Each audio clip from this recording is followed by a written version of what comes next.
Hello दोस्तों, आप सभी को नमस्कार। मैं प्रियंका यादव स्वागत करती हूँ अपना इस यूट्यूब चैनल पे, जिसका क्या नाम है प्रियंका यादव यूपेबल्स।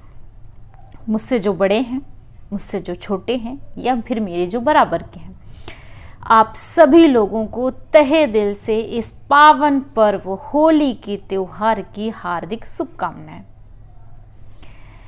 होली का त्योहार जो है उस पर आपने कई वीडियो देखी होंगी, कई प्लेटफॉर्म पर देखा होगा, कई लोगों को सुना होगा। कई लोग बताते हैं होली के त्यौहार का महत्व क्या है, होली के त्यौहार पर निबंध लिखो, होली क्या है। इस तरह की आपने हजारों वीडियो देखी होंगी। तो फिर आज प्रियंका यादव ऐसा क्या होली के त्यौहार पर एक वीडियो में आपको बताने जा रही हैं जिसकी वजह से आप ये वीडियो देखें। ऐसा क्या खास है मेरी वीडियो में, ये जानने के लिए आप सिर्फ और सिर्फ 5 मिनट मेरे साथ बने रहिए और वीडियो को अंत तक देखिए। बस इतनी सी रिक्वेस्ट है। होली का त्योहार हमारे अपने उत्तर प्रदेश के, सबसे पहले उत्तर प्रदेश के झांसी जिले में सबसे पहले ये पर्व मनाया गया। होली का पर्व कहाँ मनाया गया? उत्तर प्रदेश के झांसी जिले में मनाया गया। पुराणों में हमने कहते सुना है, पढ़ा है, देखा है। क्या पुराणों में जो कहते हैं कि एक राजा हुआ करता था हमारे देश में जिसका नाम था हिरण्यकश्यप। उसने, मैं संक्षिप्त में बताऊंगी सिर्फ 1 मिनट में, उसने भगवान ब्रह्म की पूजा करके एक वरदान हासिल कर लिया जिससे वो क्या हो गया? अजर और अमर हो गया।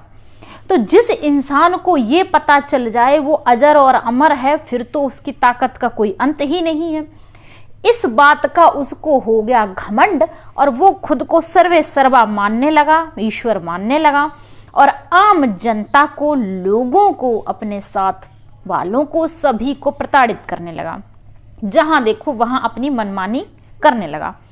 ये छोटी सी जो बात थी एक वरदान वाली, ये अब एक विराट रूप ले चुकी है, जो एक घमंडी, एक निहायती जो शासन को अपने कब्जे में किया हुआ एक ऐसा राजा है। अब क्या होता है, इसका जो बेटा होता है उसको ये बात बिल्कुल भी पसंद नहीं आती है ना। वो इस बात से बिल्कुल भी ताकल्लुफ नहीं रखता है कि हाँ, मैं इस बात से बिल्कुल एग्री ही नहीं है कि ये मेरे पिताजी ऐसा कोई काम करें।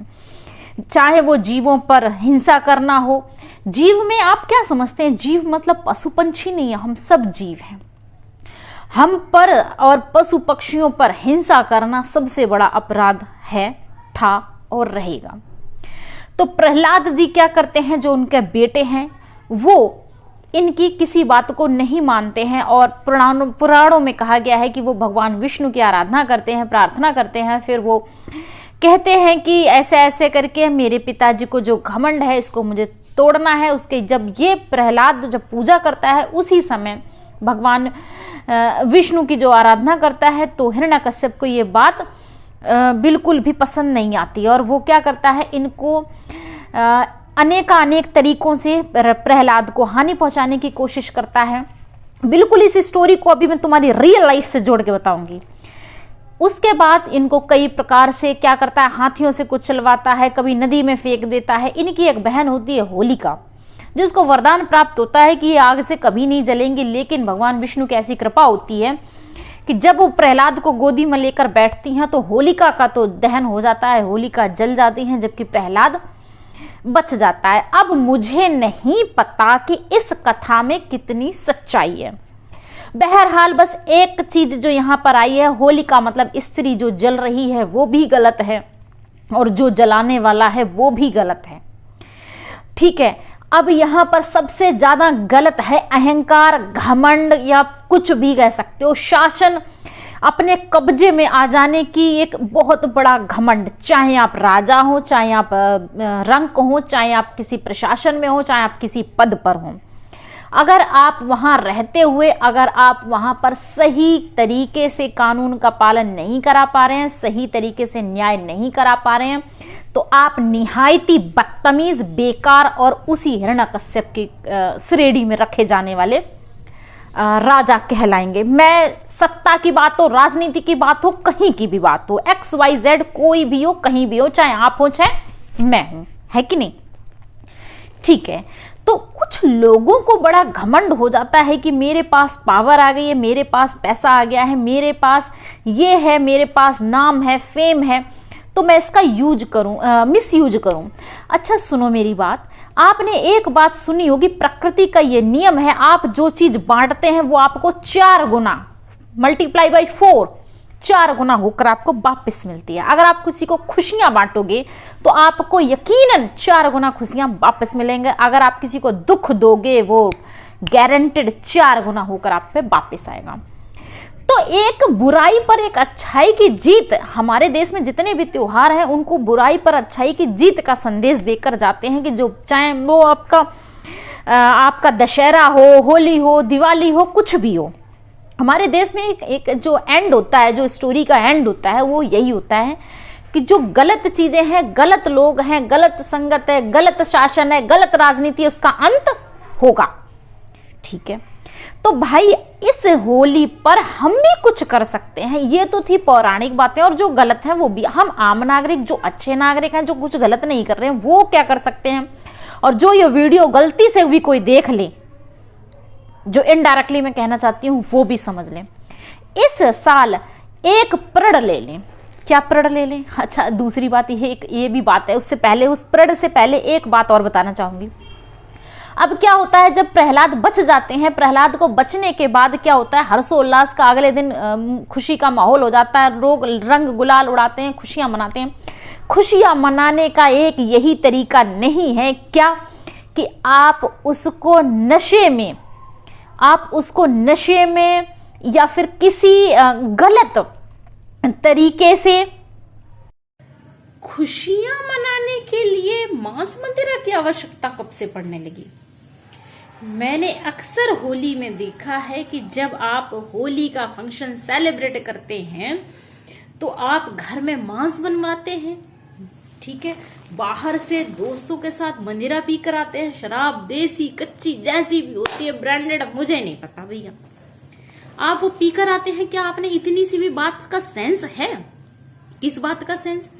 आप जो जैसा अन्न वैसा मन वाली बात जो है, वो तो आपके मतलब बैगन पर पानी जो ऐसे नहीं निकल जाता है, वैसे तो आपके भेजे में चढ़ती ही नहीं है। अब सुनो मेरी बात आगे। आपकी फैमिली दिल पे हाथ रख के कहना, क्या ये चाहती है कि आप जो है होली का फंक्शन जो सेलिब्रेट कर रहे हैं उनके साथ, क्या आप बेहोशी की हालत में उनके साथ सेलिब्रेट करें? क्या आपकी फैमिली एग्री करती है? अगर 1% भी अगर कोई फैमिली कह दे हाँ तो मैं मान जाऊं। अब सुनो, तुम जो इस समय मांस मदिरा पीकर खाकर होली मना के दिखा रहे हो ना बच्चों को, आने वाले टाइम में उनकी यही कल्पना हो जाएगी, यही धारणा बन जाएगी कि शायद होली ऐसे ही मनाई जाती है। अभी आपको बुद्धि में नहीं आ रहा है, आगे आने वाले समय में जो बच्चे हैं वो भी ऐसे ही मनाएंगे। अब उससे क्या दिक्कत होगी? सुनो दिक्कत, आगे आने वाले 20 साल बाद जब आपका बेटा बड़ा होगा तो पॉल्यूशन का लेवल जो इंक्रीज हो गया होगा, उसका बच्चे का अपना अंदरूनी इम्यून सिस्टम डिक्रीज हो गया होगा, लंग्स क्या है, किडनी क्या है, दिक्कतें बढ़ती जाएंगी। समझ गए? उसके अंदर इतनी क्षमता नहीं होगी वो किसी चीज को झेल सके, बाहर का झेल सके, और फिर अपने शरीर की भी क्षमता इतनी नहीं है कि वो अंदर का भी चीजें झेल पाए। जो आप खिला पिला रहे हो ना, गंदगी खिलाना उसे सिखाओगे नहीं। मैं ये नहीं कहती हूँ कि आप बैठ के बोलोगे ले बेटा मैं तेरे लिए पैक बना रहा हूँ, ऐसा तो कोई बाप नहीं करेगा चाहे कितना गिरा मरा हो, लेकिन वो आपको देख के वो सीख रहा है, तो इस साल एक प्रण ले लो, मैं मांस नहीं खाऊंगा। मांस का मतलब सीधी बात है, जीवों पर दया करो। किसी भी जीव, हम सब जीव होते हैं, पशु पक्षी, किसी भी तरह से आप जो है किसी भी जानवर को, पशु पक्षी को हानि नहीं पहुंचाएंगे, मांस मदिरा का प्रयोग नहीं करेंगे, क्योंकि उनकी अपनी लाइफ है, सब स्वतंत्र है। एक छोटी सी चींटी को भी आप नहीं मारेंगे।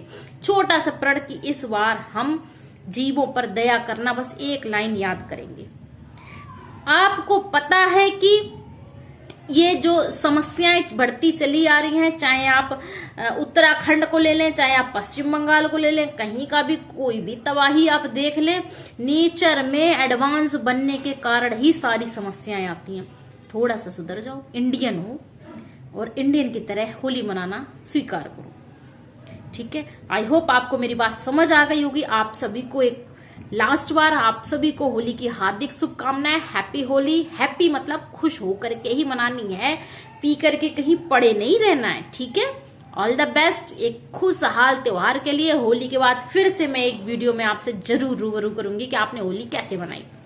Okay, bye bye, take care. और चैनल को कर देना सब्सक्राइब। और मेरा इंस्टाग्राम आईडी है प्रियंका UP+, आप वहां पर भी मुझसे जुड़ सकते हैं। Okay, take care. स्माइल के साथ छोटी सी लाइफ है, जियो लेकिन तरीके से।